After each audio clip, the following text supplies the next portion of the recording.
Hi, I'm Dave Atkinson, and welcome to Life on the Straight. For this great adventure series, I'll be reading from my 3-volume book, The Yonder Years. I chose not to publish it, but there are links on my channel that will take you to a cloud drive where you can freely download the PDF files. The videos in this series will be providing a little more content than what is in the book.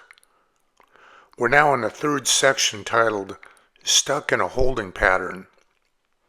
If you've been following along, we need to stay in roughly the Pacific Northwest region of the country until at least November, when one of our problem tenants is due to vacate their spaces in a little business park that we own in Coeur d'Alene, Idaho. Before we head off to more distant parts of the country, we'll first have to find a replacement tenant. And that's okay, because even though Amy and I were born and raised around Seattle, there's much of the Pacific Northwest that we had yet to experience. This episode begins with our motorhome, affectionately referred to as Gypsy 2, or G2 for short, comfortably set up at an RV park in Clarkston, Washington for a 9-day stretch. We use our car for day trips in order to do a bit of sightseeing, and then we depart north to Camping World in the Spokane area for a few repairs. Thank you for following Life on the Straight. If you enjoy this content, please subscribe to this channel, which is free, and like and share as well. And now, the Yonder Years. Meanwhile, we were making a list of issues with G2 that needed to be resolved. The replacement table and the missing water valve handle were what was known as we drove out of the Meridian Camping World store. But since then, there was the issue of the washing machine water lines being reversed and the fact that the city water was extremely restricted as it came into the coach. Adding to that was one of the cabinets above the kitchen sink area where the screws had all been stripped from the lower hinge and it was hanging by just the upper hinge, and the side camera video feed was reversed. Putting on a turn signal showed the opposite side camera view. And the bathroom vent would not open, the handle just spun around. The bathroom countertop pulled away from the wall, and that was the sun beating down on that side of the motorhome. It somehow expanded the wall. And there was a few other minor issues. Our next stop was going to be the Camping World store near Spokane, and we wanted to be sure that they were prepared to address our issues. Breaking away from our administrative work, we took a drive north to the Moscow, Idaho, and Pullman, Washington areas. The former is home to the University of Idaho, and the latter is home to Washington State University. Our drive was through the scenic Palouse, a major agriculture area dominated by rolling fields of wheat and other crops. It was fun to drive around each college campus just to see how they were laid out. As we left our campsite and headed north on US 95, the thought of G2 traveling the same route really weighed on us. As you leave Lewiston Clarkston area, you immediately climb this immense hill which gets you to the top of the plateau that is part of the Palouse. I figured that when we departed, we should drive each vehicle up the hill separately and then pull over and connect them. At the top of the climb sat the Lewiston Hill Overlook, with spectacular views of the cities below.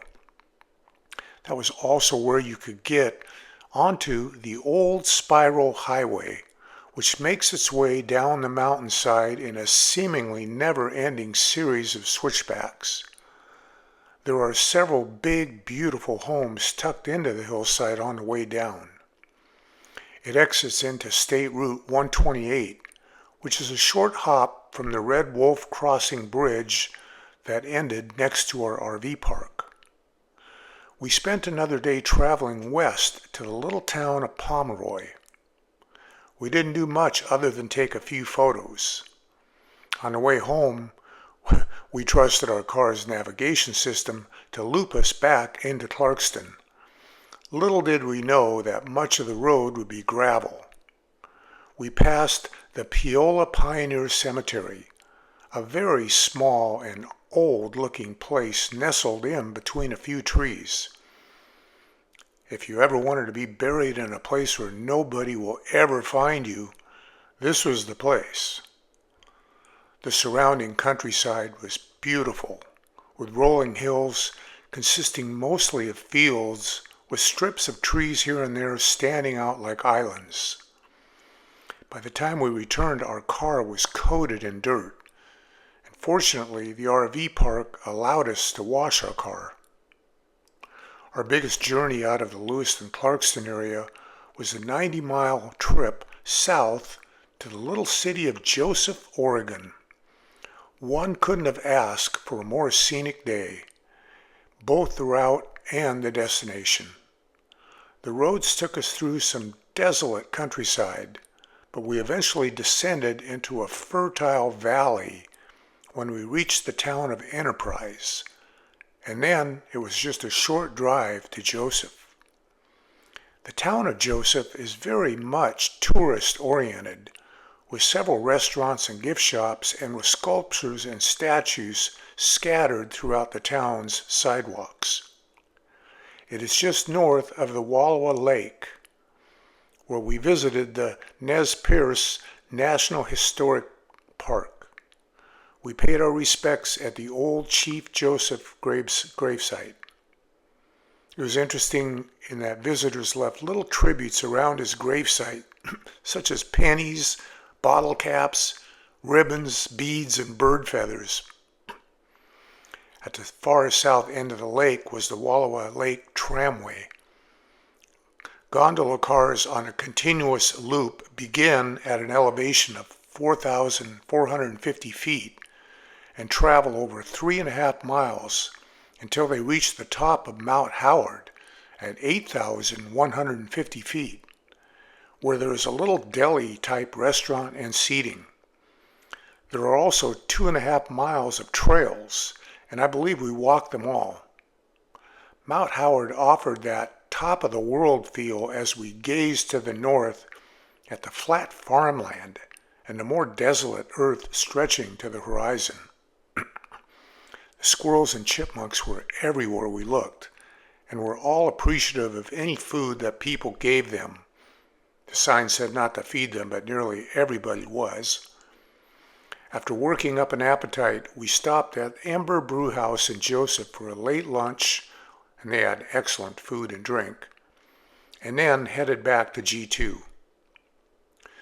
August 2nd found us first gassing up G2. She held 80 gallons compared to the 75-gallon tank of Gypsy. We also half-filled our fresh water tank, not knowing if the Spokane Camping World store would have any to offer us. Then we were off on a 125-mile jaunt to Spokane Valley, climbing a steep grade out of Lewiston individually and connecting our vehicles at the top. We took US 95 north as far as the Coeur d'Alene Casino and then headed northwest on a series of back roads that gave us a more direct route. We parked on the street in front of the Camping World store and disconnected our car, and then I went inside to talk to someone in the service department. Regarding the replacement table, there was good news and there was bad news. The good news is that the table had arrived. The bad news was that it had been damaged in shipping.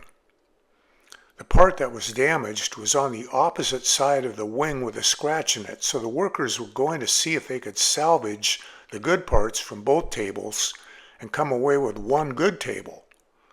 As it turned out, no, they couldn't. The two folding wings, together with the stationary center section, were all constructed out of the same wood planks so that the wood grain ran as an even continuation from one piece to the next, and using both tables to make one meant that there was a stark difference in the grain. they would have to contact Winnebago and order another table. For the remainder of our issues, they were able to address them all. The city water issue, which was water flowing at a trickle when the valve was set to city water, well, that was embarrassingly simple to fix. And the problem was with our freshwater hose. It had a kink in it. Not the obvious kind that is easy to see, but more of a twisting kink. I could look at the hose and see a deformity, and it didn't look like it should impede the flow of water, but it did. Once we bought a new hose, the problem went away. The mechanics even replaced the entire water valve, saying that there was an issue with it. Camping World put us up in a parking lot and dragged out a power cord for what turned out to be a 4-day stay. Like the Meridian Camping World, they were extremely busy and had to squeeze us in. We connected with my brother and his wife from nearby Post Falls, Idaho. One night, while we were eating at a restaurant in Spokane, a weather microburst came roaring through and tore some of the roof away. The damage extended throughout the region, which we would see firsthand over the coming week.